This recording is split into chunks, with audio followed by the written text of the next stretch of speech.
Assalamualaikum warahmatullahi wabarakatuh. Salam sejahtera bagi kita semua. Di sini kami dari kelompok 3 akan mempresentasikan terkait pengembangan sumber daya air, meliputi fasilitas yang ada di sekitar kita dan juga rencana 25 tahun ke depan terkait pengembangan sumber daya air. Mari kita awali dengan perkenalan terlebih dahulu.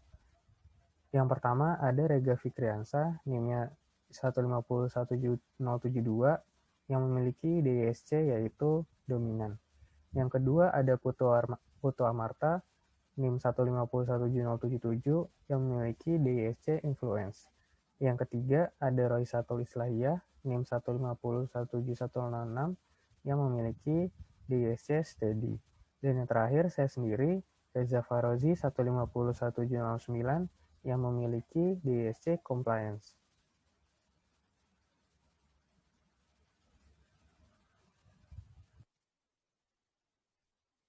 Di sini kami akan membahas terkait fasilitas PSDA di lingkungan sekitar tempat tinggal kami. Untuk selanjutnya akan dijelaskan oleh Putu Amarta. Oke, terima kasih.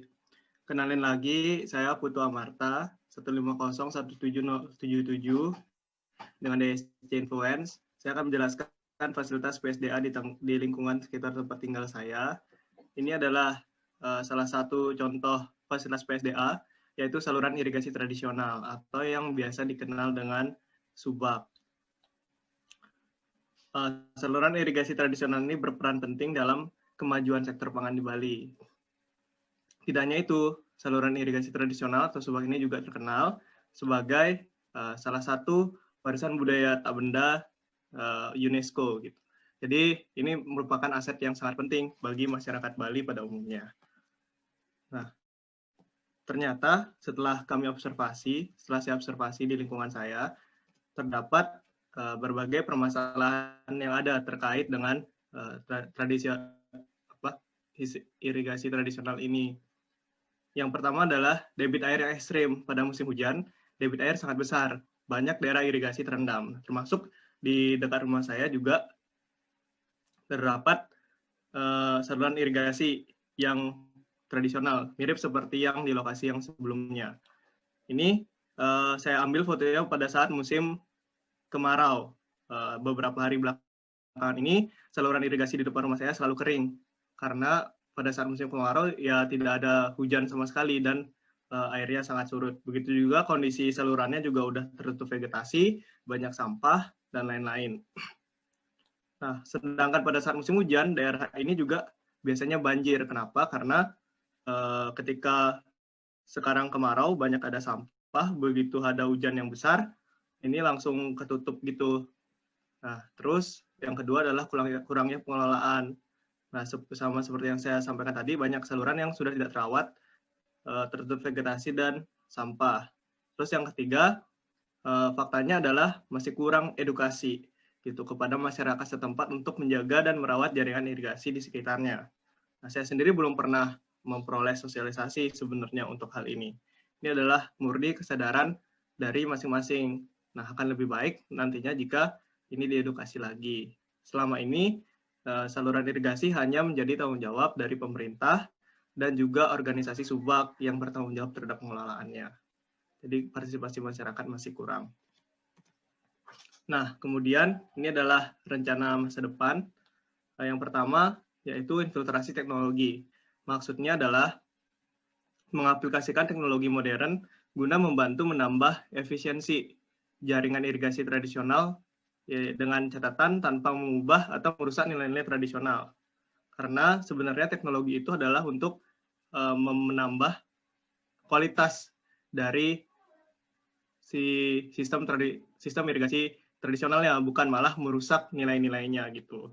Kemudian yang kedua adalah membangun reservoir, karena tadi masih banyak daerah-daerah yang rentan kekeringan dan juga rentan banjir di dalam satu tahun gitu. Jadi pada saat musim hujan rentan banjir, pada saat musim kemarau rentan kekeringan. Nah, maka dari itu reservoir akan sangat membantu gitu untuk menyimpan air untuk musim kemarau dan pada saat musim hujan menampung kelebihan air. Kemudian yang ketiga, edukasi masyarakat, menyelenggarakan public education tentang jaringan irigasi kepada masyarakat sekitar. bekerja sama dengan perguruan tinggi setempat, karena berdasarkan apa yang saya amati dari perguruan tinggi setempat pun masih kurang dalam sosialisasi atau edukasi. Maksudnya masih hanya melibatkan jurusan pertanian saja, padahal sipil juga adalah salah satu jurusan yang terkait dengan irigasi gitu. Namun pelibatannya masih kurang. Mungkin kedepannya akan lebih banyak lagi. Kemudian keempat, mengingat Bali adalah salah satu tujuan pariwisata yang sangat mendunia gitu, maka harmonisasi antara konservasi dan pariwisata harus terjamin. Seperti yang saya kunjungi ini adalah salah satu objek wisata air terjun Mundo yang di depannya langsung ada sistem irigasi tradisional di foto yang pertama. Nah, ini sebenarnya bayangkan jika pengunjung atau wisatawan membuang sampah sembarangan dan akhirnya merusak sistem irigasi. Itu akan justru malah kontradiktif terhadap konservasi lingkungan. Tetapi jika yang terjadi sebaliknya, turis yang ke sana atau wisatawan ke sana itu justru malah ikut membantu membersihkan vegetasi yang menghambat saluran, atau misalnya membantu membereskan sampah-sampah dari wisatawan lain, itu pasti sumber daya air kita walaupun juga jadi tempat wisata atau daya tarik wisata tetap juga harmonis dengan upaya konservasinya. Itu sih yang ingin saya jelaskan, akan dilanjutkan oleh teman saya berikutnya.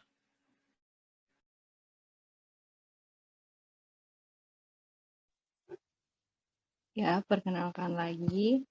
Saya Roy Satria, 150171006.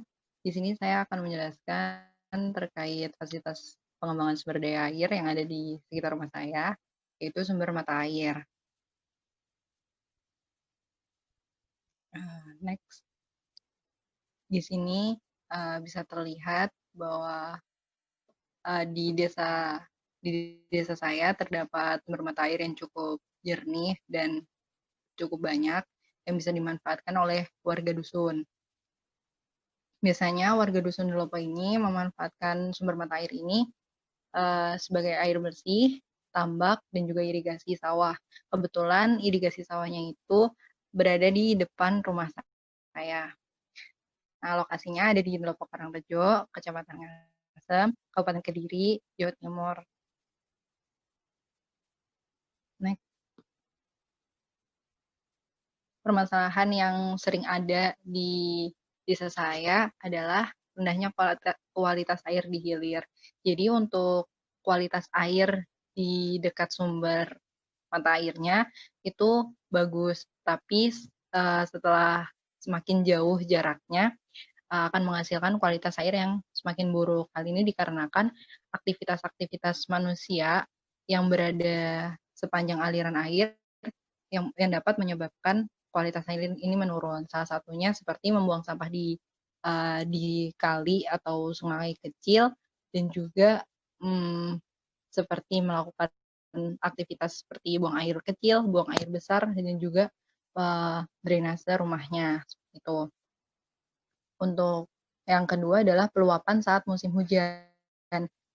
Seperti yang udah ditunjukkan sebelumnya, ada irigasi untuk sawah yang berada di depan rumah saya, itu sungainya sering kali terjadi peluapan saat musim hujan. Hal ini dikarenakan banyaknya sampah yang ada di sungainya karena masyarakat sekitar seringkali membuang sampahnya di sungai. Dan selain itu dikarenakan endapan-endapan yang berada di bawahnya itu selalu menumpuk. Jadi kurang teredukasilah orang-orang yang ada di sekitarnya untuk mengeruk dan membuang sampah dengan benar. Seperti itu. Next. Untuk rencana masa depan, yang pertama ingin saya lakukan adalah sosialisasi terkait pentingnya air bersih dan pengelolaan sampah. Hal ini penting untuk dilakukan di sekitar rumah saya karena masih banyak orang yang belum sadar akan pentingnya air bersih. Untuk orang-orang yang di sekitar sumber mata air mungkin merasa airnya akan selalu ada dan dia tidak memikirkan orang-orang lain selain di sekitar sumber mata airnya. Oleh karena itu dibutuhkan sosialisasi ini agar orang-orangnya bisa menjaga air bersihnya. Untuk pengolahan sampahnya juga dibutuhkan karena sejauh ini masih banyak orang masyarakat di Dusun Delopo yang membuang sampah di kali atau sungai sebagai alternatif karena tidak ada karena itu adalah hal yang termudah seperti itu. Oleh karena itu diperlukanlah pengolahan sampahnya, baik memisahkan sampah yang organik dan anorganik, dan juga bisa memanfaatkan sampah-sampah rumah tangga untuk hal yang lebih bermanfaat. Selanjutnya, melakukan pengerukan secara berkala untuk sungai-sungai kecil atau pembuatan kantong lumpur. Untuk pengerukan ini sebenarnya sudah ada, cuman dilakukannya tidak secara berkala, sehingga masih sering terjadi peluapan air di sekitar sungai-sungai kecil tersebut. Dan itu dilakukan oleh individu masyarakat tanpa ada perintah dari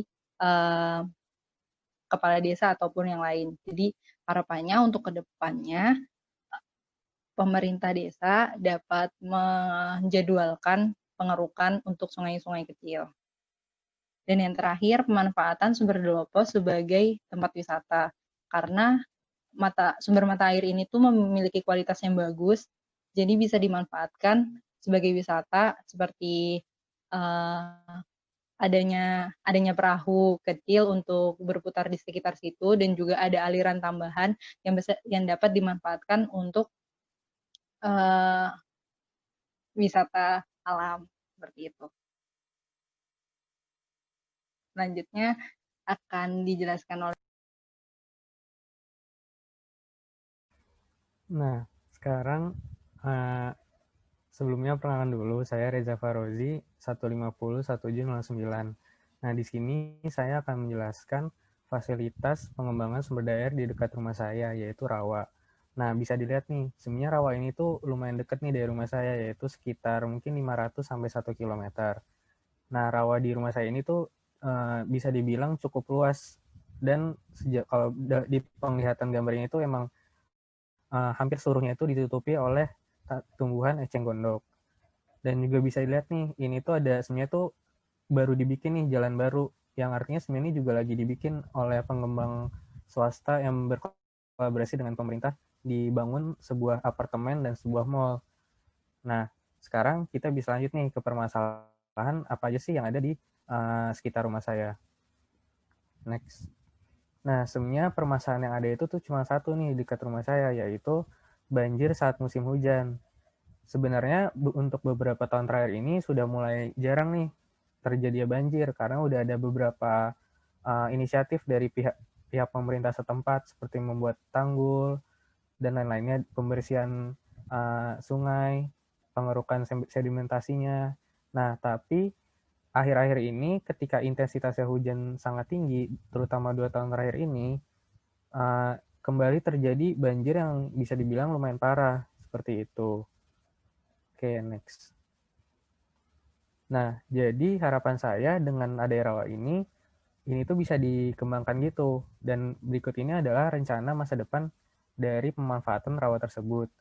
Yang pertama itu adalah pencegah banjir, yaitu mengatasi masalah yang tadi sudah saya sebutkan, yaitu dengan adanya rawa ini, dikembangkannya rawa ini diharapkan dapat menampung air saat musim hujan. Jadi nggak seluruh air yang mengalir dari permukaan itu dapat menyebabkan banjir.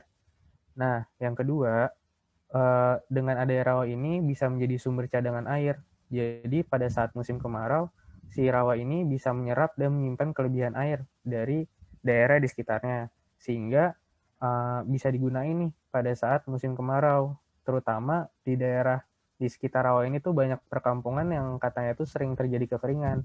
Nah, bisa nih dialirin ke perkampungan-perkampungan tersebut. Nah, yang ketiga itu adalah sumber energi. Jadi rawa ini tuh bisa nih dijadiin pembangkit sebagai sumber pembangkit listrik tenaga mikrohidro. Seperti yang tadi juga dibilang bahwa di dekat rumah saya ini ada perkampungan-perkampungan nih yang sebenarnya tuh daya yang disuplai ke mereka itu sebenarnya masih kecil. Nah, harapannya dengan adanya PLTMH ini atau pembangkit listrik tenaga mikrohidro ini, perkampungan di dekat rumah saya ini, dekat rawa tersebut itu bisa disuplai listrik yang lebih cukup lebih banyak. Nah, yang terakhir itu adalah objek wisata. Jadi dengan adanya rawa ini tuh harapannya bisa dikembangin nih menjadi tempat pemancingan atau sarana olahraga air seperti kano, dan juga harapannya bisa dikolaborasikan dengan pengembang swasta yang sedang membangun nih di dekat rumah saya yang menggunakan rawa juga, itu sebagian rawa itu juga. Dan juga dengan ada objek wisata ini harapannya juga bisa membuka lapangan pekerjaan baru nih, terutama buat orang-orang di sekitar rawa tersebut. Nah, sekian penjelasan dari saya. Bisa lanjut ke Rega.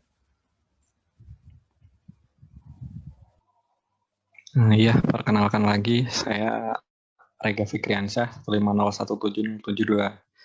Nah, di sini saya mengamati tentang Situ Bagendit, di mana Situ Bagendit ini merupakan objek wisata di Desa Bagendit, Kecamatan Banyuresmi, Kabupaten Garut, Jawa Barat. Ini merupakan danau. Next.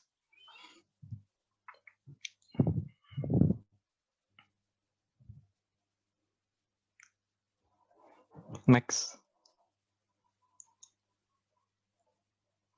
Oh iya, ini.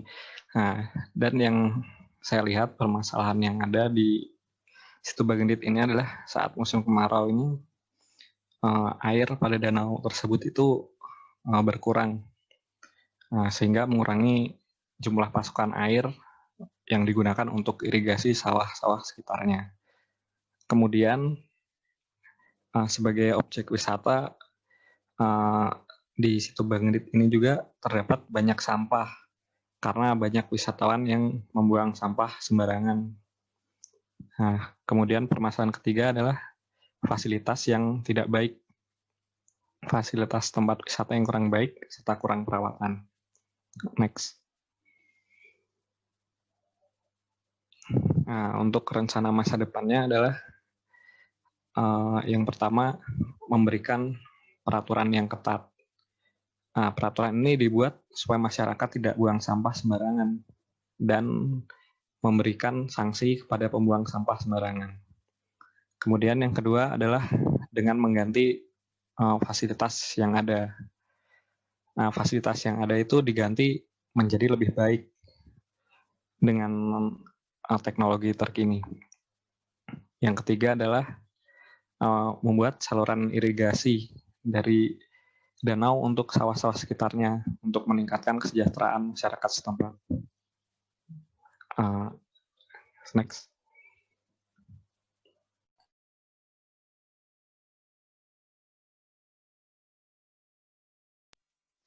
Selanjutnya, untuk rencana 25 tahun ke depan, kami sudah mendiskusikan apa yang akan kami lakukan 25 tahun ke depan yang berkaitan dengan pengembangan sumber daya air di Indonesia. Ini akan dijelaskan oleh teman saya dengan analisis SWOT.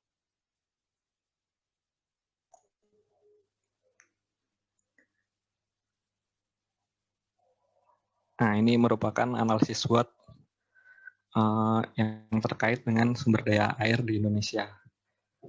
Nah, dari strength-nya, di Indonesia ini curah hujannya tinggi, sumber daya air melimpah.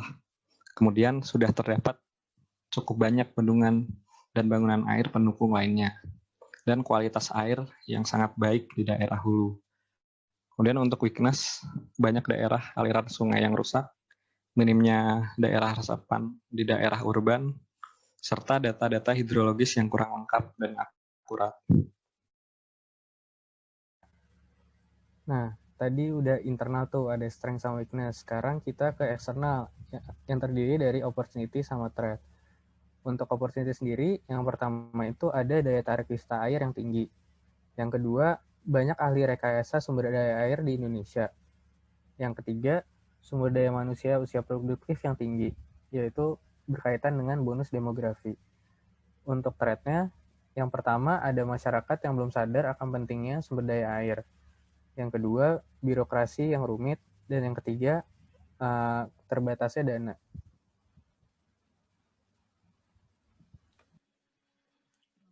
Baik, selanjutnya saya akan menjelaskan strategi yang dapat digunakan terkait dengan strength dan opportunities serta weakness and opportunities. Dengan strength dan opportunities yang dimiliki, yang pertama yang bisa kita lakukan adalah merawat dan memperbaiki fasilitas bangunan air yang sudah ada. Karena kita sudah tahu bahwa strength-nya kita punya bendungan yang cukup, bangunan air yang banyak,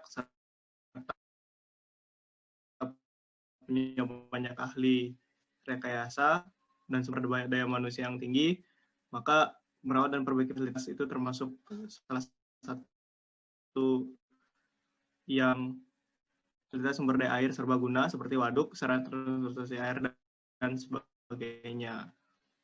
Nah, itu mirip, cuman yang kedua adalah membangun. Kemudian terkait dengan kelemahan atau weakness dengan opportunity, yang pertama kita bisa mengembangkan wisata pencinta alam dengan ekspedisi perbaikan lingkungan. Jadi kita memanfaatkan atau istilahnya kita bisa mengajak wisatawan untuk turut serta dalam ekspedisi perbaikan lingkungan. Adventure-nya dapat, perbaikan lingkungannya dapat. Kan sangat menguntungkan bagi kedua belah pihak. Kemudian yang kedua adalah membangun stasiun-stasiun hidrologi, teknologi, tapi kita punya ahli, artinya sebenarnya bisa tuh membangun stasiun hidrologi dan teknologi lain, asalkan ada insentifnya nanti. Dan juga ada dana yang mendukung. Kemudian yang terakhir adalah membuka lapangan kerja di bidang hidrologi, baik yang membutuhkan keahlian khusus maupun pekerja untuk mengawasi kawasan konservasi hidrologi. Mengingat tadi banyak daerah aliran sungai rusak, terus daerah resapan. Nah, kita bisa sebenarnya membuka lapangan kerja untuk pekerjakan. Belum lagi kita juga bisa memperkerjakan atau membuka lapangan kerja atau membuka kesempatan bagi para ahli rekayasa sumber daya air untuk bisa turut serta dalam pengembangan hidrologi ini. Selanjutnya akan dijelaskan oleh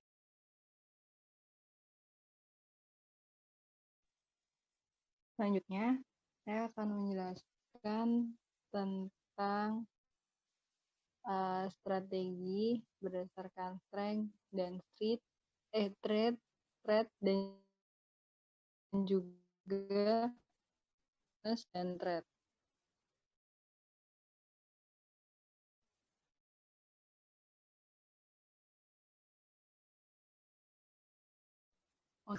Kenapa membuat ini? Karena dari mata air di Indonesia, cuman terdapat birokrasi yang rumit untuk mengembangkan sesuatu. Karena itu kami merencanakan untuk membuat peraturan baru yang memudahkan. Selanjutnya terdapat yaitu dikarenakan banyak hal yang ingin dicapai oleh negara ini, tetapi terdapatnya keterbatasan dana. Oleh karena itu, untuk memudahkan pengembangannya, kita coba untuk mencari dukungan investor dari asing atau swasta.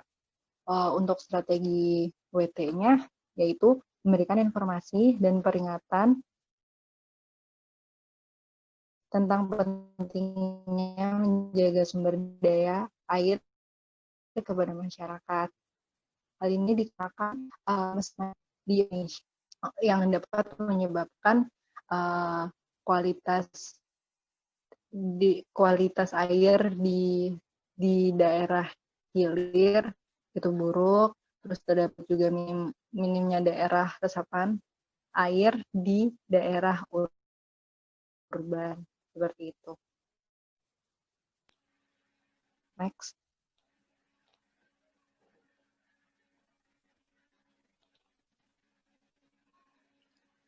Baik, selanjutnya saya akan menjelaskan tentang analisis pembobotan.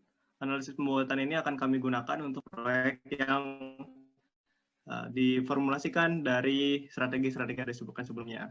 Nah, kriteria yang pertama adalah kriteria sosial, artinya dampak terhadap masyarakat sekitar akibat adanya proyek tersebut atau program tersebut. Kemudian kriteria politik, artinya kecenderungan dukungan politik dan dampak eksekusi proyek terhadap stabilitas politik. Artinya semakin besar nanti nilainya, maka proyek tersebut sebenarnya cenderung mendapatkan dukungan secara politik dan juga tidak mengakibatkan goncangan atau gangguan terhadap stabilitas politik. Kemudian teknis, aspek teknis itu kita kasih bobot 15%, ketersediaan teknologi dan sumber daya manusia, serta kemudahan untuk mengeksekusi proyek. Sebenarnya kalau program itu mudah dieksekusi atau secara praktis dapat dilakukan dengan mudah, itu kita kasih nilai yang lebih tinggi daripada yang program-program yang susah untuk dieksekusi atau kurang visible secara teknis. Nah, kemudian biaya itu besarnya dana yang harus dikucurkan dalam mewujudkan dan menjaga keberlangsungan proyek. Nah, semakin besar biaya yang dibutuhkan, maka justru nilainya akan semakin kecil yang akan kami taruh. Jika semakin murah, maka nilainya akan semakin besar. Nah, bobot untuk biaya adalah 25% karena kita di Indonesia sangat concern dengan biaya ini. Kemudian yang selanjutnya adalah keuntungan ekonomi. Keuntungan ekonomi itu adalah besarnya keuntungan atau nilai ekonomi akibat dilaksanakannya suatu proyek. Jadi jika proyek tersebut dapat menguntungkan ke depannya, maka akan mendapat nilai besar, tapi jika keuntungan ekonominya rendah, maka akan mendapat nilai yang kecil. Nah, ini bobotnya 15%, lumayan tinggi karena kenapa kita concern lagi ke biaya dan lain-lain. Kita biasanya mengejar break-even point dan sebagainya untuk balik modal dari suatu program. Nah, kemudian yang terakhir adalah potensi keberlanjutan. Maksudnya apa?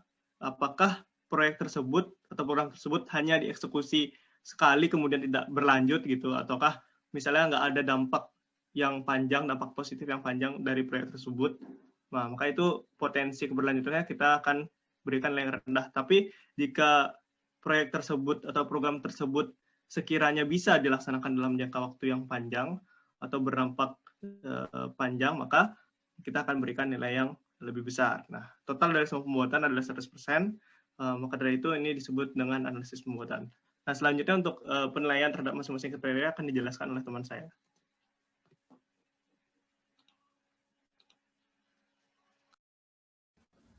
Oke, setelah tadi udah dilakuin analisis SWOT dan didapatkan keluaran berupa program-program, dan juga udah dilakuin analisis untuk faktor pembobotnya. Nah, sekarang baru nih dilakuin analisis pembobotan program-program yang tadi udah dirancang terhadap faktor-faktor pembobot yang udah dianalisis juga.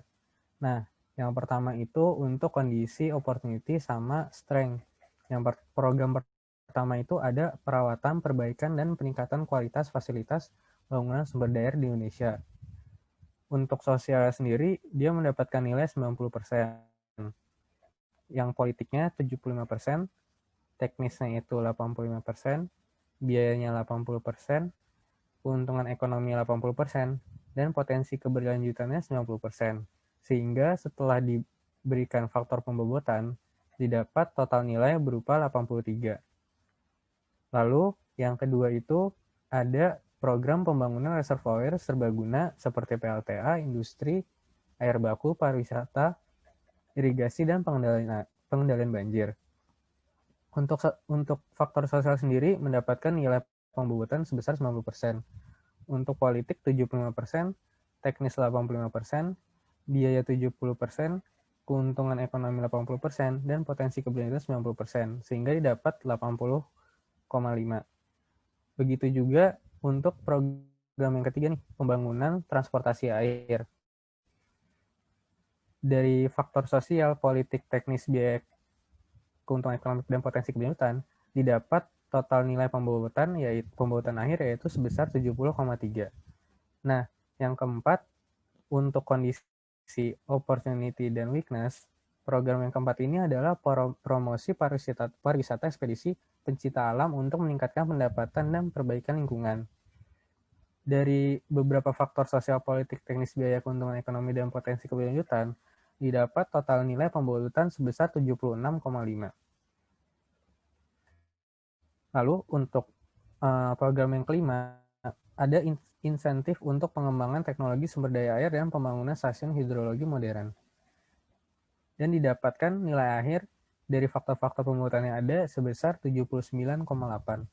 Nah, untuk program yang keenam, yaitu padat karya dalam pengawasan kawasan konservasi hidrologi, dengan pembuatan faktor-faktor yang ada, didapat nilai akhir sebesar 80,3. Nah, untuk TS dan TW akan dilanjut oleh teman saya, Rega Fikriansah. Untuk TS, ini dengan program ke-7, yaitu dengan merancang peraturan-peraturan yang memudahkan pengembangan sumber daya air berkelanjutan. Ini didapat bobot atau nilainya adalah 79,3. Kemudian program ke-8 menjalin kerjasama investasi dengan pihak swasta maupun asing dalam proyek pengembangan sumber daya air. Didapat nilainya 81,5. Kemudian program ke-9 adalah public education tentang sumber daya air dengan sosialisasi ke desa-desa, didapat 83,8. Kemudian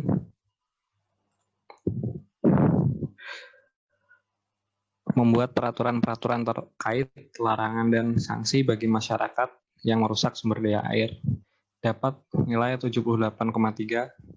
Lalu public education yang menarik dengan simulator dan science center, dapat nilai 82,8.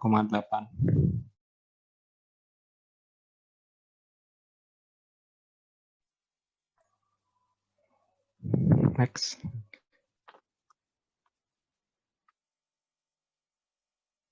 Selanjutnya, yaitu hasil prioritas pengembangan sumber daya air. Setelah dilakukan analisis SWOT dan pembobotan, didapatkan hasil prioritas proyek sebagai berikut. Yang pertama, yaitu public education tentang sumber daya air dan sosialisasi ke desa-desa. Yang kedua, ada perawatan, perbaikan, dan peningkatan kualitas fasilitas atau bangunan sumber daya air di Indonesia. Yang ketiga, ada public education yang menarik dengan simulator dan science center. Yang keempat, menjalin kerjasama investasi dengan pihak swasta maupun asing dalam proyek pengembangan sumber daya air.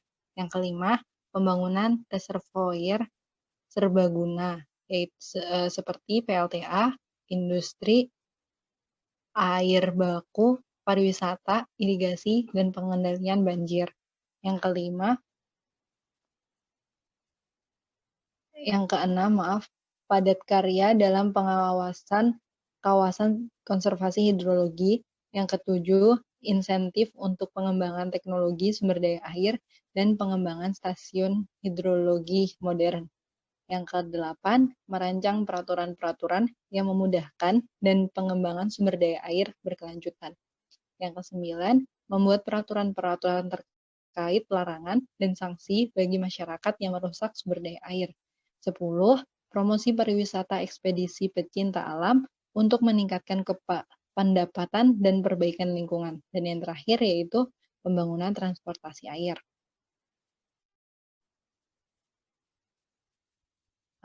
Sekian presentasi dari kami.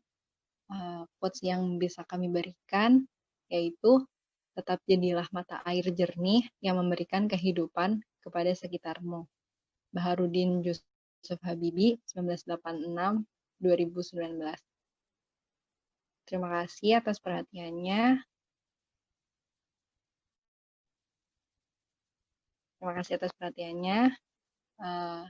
Wassalamualaikum warahmatullahi wabarakatuh.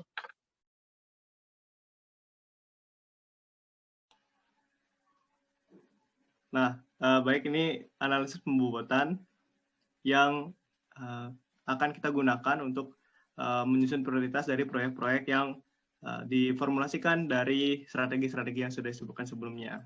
Nah, kriteria yang pertama adalah kriteria sosial, artinya dampak terhadap masyarakat sekitar akibat adanya proyek tersebut atau program tersebut. Kemudian kriteria politik, artinya kecenderungan dukungan politik dan dampak eksekusi proyek terhadap stabilitas politik.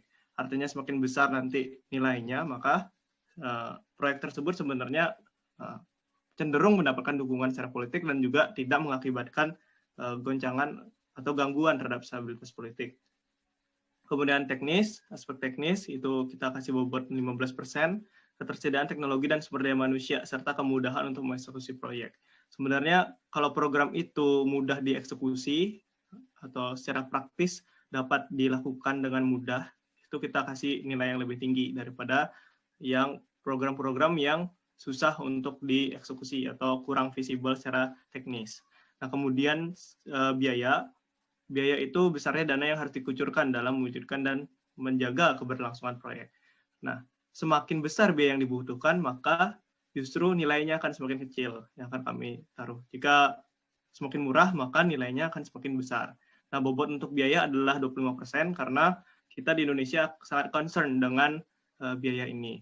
Kemudian yang selanjutnya adalah keuntungan ekonomi. Keuntungan ekonomi itu adalah besarnya keuntungan atau nilai ekonomi akibat dilaksanakannya suatu proyek. Jadi jika proyek tersebut dapat menguntungkan ke depannya, maka akan mendapat nilai besar, tapi jika keuntungan ekonominya rendah, maka akan mendapat nilai yang kecil. Nah, ini bobotnya 15%, lumayan tinggi karena kenapa kita concern lagi ke biaya dan lain-lain. Kita biasanya mengejar break-even point dan sebagainya untuk balik modal dari suatu program. Nah, kemudian yang terakhir adalah potensi keberlanjutan. Maksudnya apa?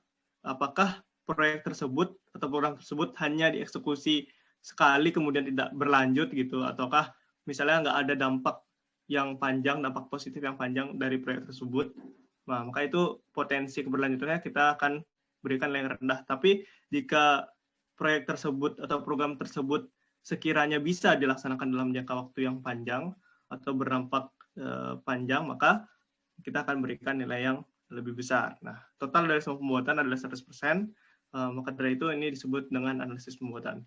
Nah, selanjutnya untuk penilaian terhadap masing-masing kriteria akan dijelaskan oleh teman saya.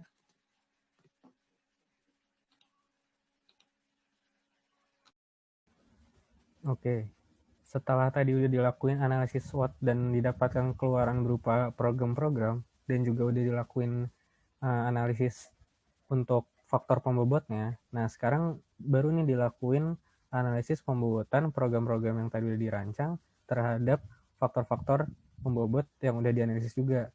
Nah, yang pertama itu untuk kondisi, opportunity, sama strength. Yang program pertama itu ada perawatan, perbaikan, dan peningkatan kualitas fasilitas bangunan sumber daya di Indonesia. Untuk sosial sendiri, dia mendapatkan nilai 90%.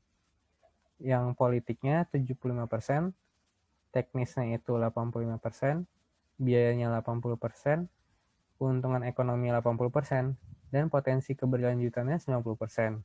Sehingga setelah diberikan faktor pembobotan, didapat total nilai berupa 83. Lalu yang kedua itu ada program pembangunan reservoir serbaguna seperti PLTA, industri, air baku, pariwisata, irigasi, dan pengendalian banjir. Untuk faktor sosial sendiri mendapatkan nilai pembobotan sebesar 90%. Untuk politik 75%, teknis 85%, biaya 70%, keuntungan ekonomi 80%, dan potensi keberlanjutan 90%, sehingga didapat 80,5. Begitu juga untuk program yang ketiga nih, pembangunan transportasi air. Dari faktor sosial, politik, teknis, biaya, keuntungan ekonomi, dan potensi keberlanjutan, didapat total nilai pembobotan akhir yaitu sebesar 70,3. Nah, yang keempat, untuk kondisi opportunity dan weakness, program yang keempat ini adalah promosi pariwisata ekspedisi pencinta alam untuk meningkatkan pendapatan dan perbaikan lingkungan. Dari beberapa faktor sosial, politik, teknis, biaya, keuntungan ekonomi, dan potensi keberlanjutan, didapat total nilai pembobotan sebesar 76,5. Lalu untuk program yang kelima, ada insentif untuk pengembangan teknologi sumber daya air dan pembangunan stasiun hidrologi modern. Dan didapatkan nilai akhir dari faktor-faktor pembobotan yang ada sebesar 79,8. Nah, untuk program yang keenam, yaitu padat karya dalam pengawasan kawasan konservasi hidrologi, dengan pembobotan faktor-faktor yang ada, didapat nilai akhir sebesar 80,3. Nah, untuk TS dan TW akan dilanjut oleh teman saya, Rega Fikriansah. Untuk TS, Ini dengan program ke-7, yaitu dengan merancang peraturan-peraturan yang memudahkan pengembangan sumber daya air berkelanjutan. Ini didapat bobot atau nilainya adalah 79,3. Kemudian program ke-8 menjalin kerjasama investasi dengan pihak swasta maupun asing dalam proyek pengembangan sumber daya air. Didapat nilainya 81,5. Kemudian program ke-9 adalah public education tentang sumber daya air dengan sosialisasi ke desa-desa, didapat 83,8. Kemudian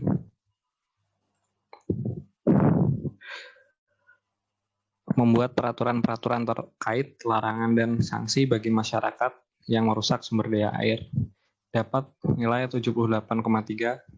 Lalu public education yang menarik dengan simulator dan science center, dapat nilai 82,8.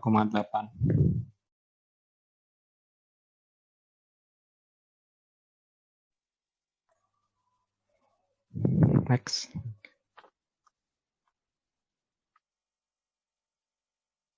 Selanjutnya yaitu hasil prioritas pengembangan sumber daya air.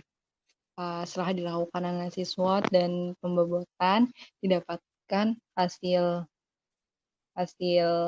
prioritas proyek sebagai berikut. Yang pertama, yaitu public education tentang sumber daya air dan sosialisasi ke desa-desa. Yang kedua, ada perawatan, perbaikan, dan peningkatan kualitas fasilitas atau bangunan sumber daya air di Indonesia. Yang ketiga, ada public education yang menarik dengan simulator dan science center. Yang keempat, menjalin kerjasama investasi dengan pihak swasta maupun asing dalam proyek pengembangan sumber daya air. Yang kelima, pembangunan reservoir serbaguna, yaitu seperti PLTA, industri, air baku, pariwisata, irigasi, dan pengendalian banjir. Yang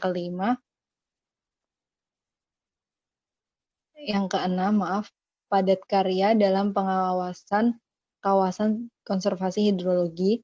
Yang ketujuh, insentif untuk pengembangan teknologi sumber daya air dan pengembangan stasiun hidrologi modern. Yang kedelapan, merancang peraturan-peraturan yang memudahkan dan pengembangan sumber daya air berkelanjutan. Yang kesembilan, membuat peraturan-peraturan terkait larangan dan sanksi bagi masyarakat yang merusak sumber daya air. 10. Promosi pariwisata ekspedisi pecinta alam untuk meningkatkan pendapatan dan perbaikan lingkungan. Dan yang terakhir yaitu pembangunan transportasi air.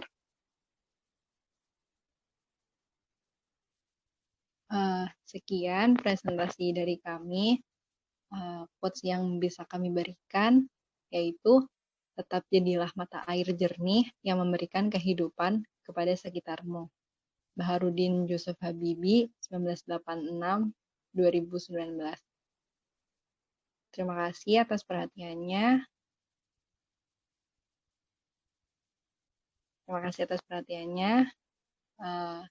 Wassalamualaikum warahmatullahi wabarakatuh.